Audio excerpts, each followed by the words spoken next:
Yeah, you can do this yourself.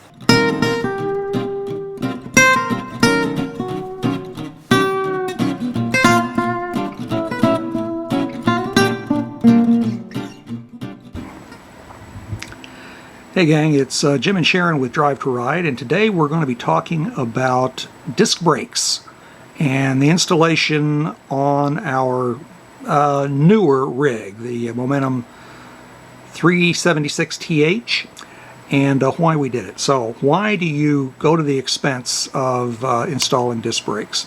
Because the things are expensive. The first time that we pulled this rig out of the dealer's lot, it was obvious the truck was doing a lot of work to bring this thing to a stop. So we immediately, before we stopped the first night, we were already talking about going to have to get disc brakes, so we did. So the question is, can you do this yourself? Of course, everybody's going to ask that. And yeah, you can. I have a couple of friends who did install the disc brakes themselves. And if you've got a place where you can stay in a couple of days, and they'll let you do that kind of thing, absolutely, it can be done. And you can see, you will see in the video we got attached what they did. You can see all the steps that John and Barbara went through to get those installed, and they did a really nice job. So we're going to go look at the film and see what you think. Lots of stuff going on today. We have got brakes being installed here, and our neighbor actually is having her rig washed, so a little bit of noise, I'm afraid.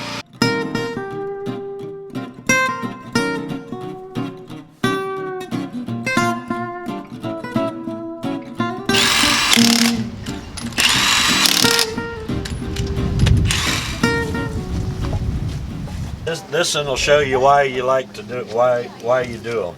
There you go. Look here. Doggies. Oh, yeah. You know how much grease is supposed to be in there? Like none? None. No grease? Yeah, no grease on the pads. No, or on the shoes. Yeah, not on Look the at shoes. it. Well, they're greased up good. Yeah. Already gotten all the old brakes off. They just bolt just bolts and off they come. This one was starting a little bit, getting a little bit of grease on it.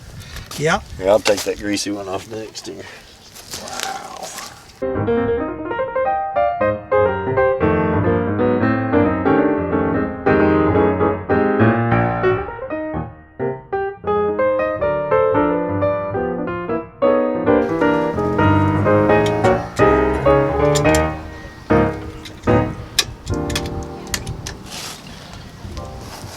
Second one, and I got the third one. No kidding.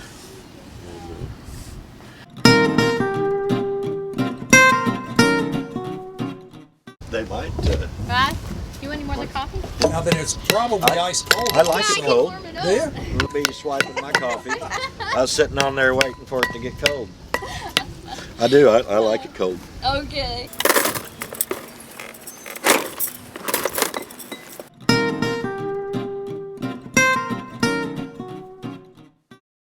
Normally we'll put these actuators Yeah.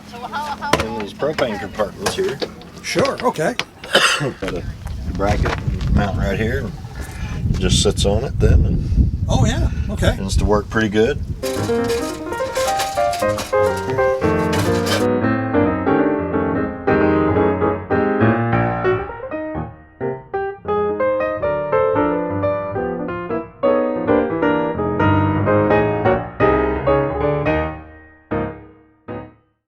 And right here in the propane compartment on the driver's side is where the controller's going to go. Right up in there somewhere. So you can see that John has already ran the one brake line here into the compartment.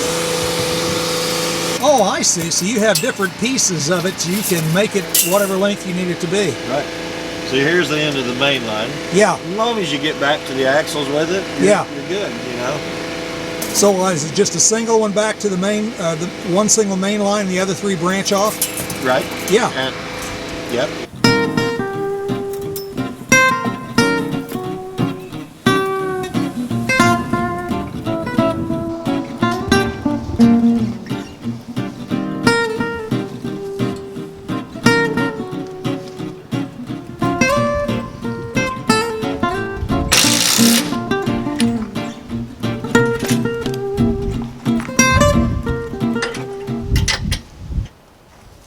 guessing the brake lines are the most tedious part of this.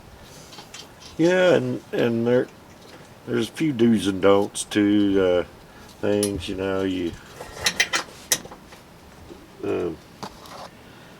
know, on running them. But other than that, they're not too bad.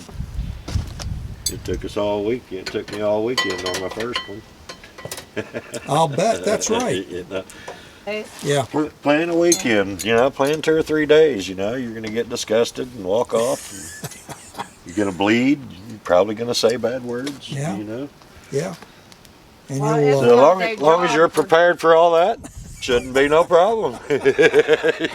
read the directions again and again and again. Yeah. So, what? And and they're always welcome to call me. Mm-hmm. The do-it-yourselfers and stuff. We don't mind. Well, that's good.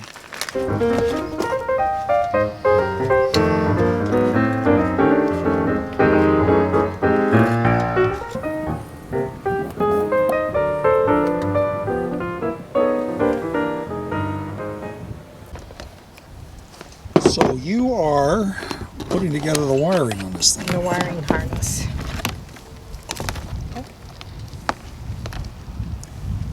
So is that going to go up to the 7-way plug or whatever they call that thing? Yeah, most of it does. The purple wire stays, it hooks to your battery. Oh, I see.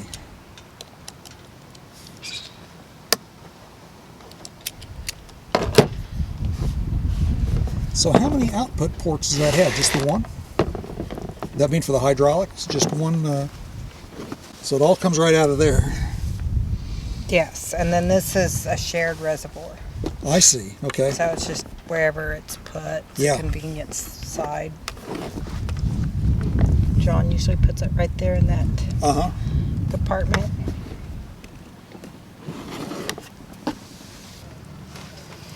So I guess that's where the one goes.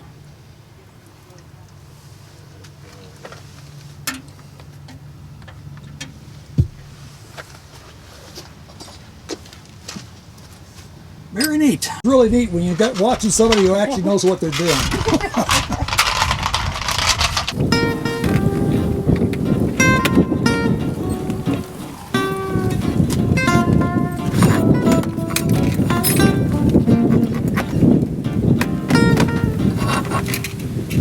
That's where it all ties in. Yeah. Yeah. All your brake wire and breakaway switch, all that's right here. So there's 4 wires that run up here. It's a ground, a power. This is your brake wire, and then this is your breakaway switch wire. Okay. So that's what's there. And then that purple wire is, and if you were to break away, this is all probably coming out. So that powers the pump in the event of that happening. Oh, I see. And it needs to be stayed hooked up to a positive all the time, not fused or anything like that. So it can't blow a fuse. You got to be able to unplug this from the truck and pull your pin and it work. Yes. And so that powers it in that event as well. Yeah. So. Okay, so at this point they are approaching getting done, or got all the lines hooked up, and they will be purging the lines, the brake lines, adding brake fluid to the reservoir to the pump, and then purging all those lines out here shortly. So that's going to be the next big thing to happen. But full is just the bottom of those threads right there. It fills all the way up. Okay. And is it now? What about the other cap? Does that make any difference? No, and it's a shared reservoir. So if one's full, the other one is. Oh, all right. Okay. And you don't have to open them both. And you have them off, just get them tightened back down good to that little rubber seal on them. Yeah. And yeah. Okay. And it's just regular .3 brake fluid, just the old-fashioned .3.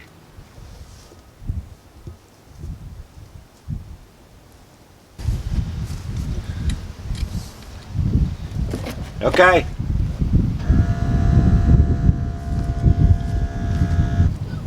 So it's just the sound you're going on? No, not really.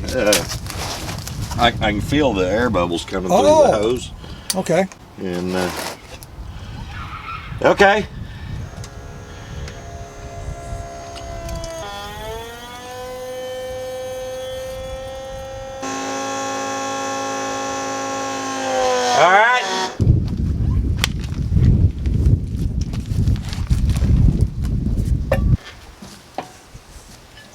have lines to tie down? No, it's done.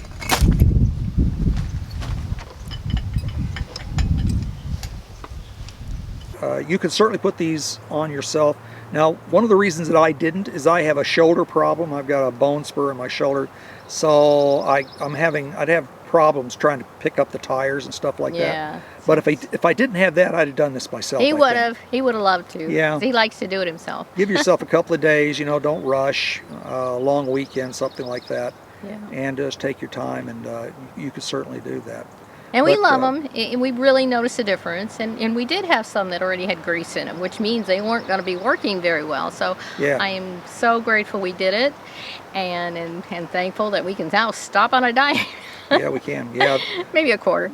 Well, I tell you, if I turn up the gain on the brake system now, the trailer, the fifth wheel, will stop the truck. You can do it.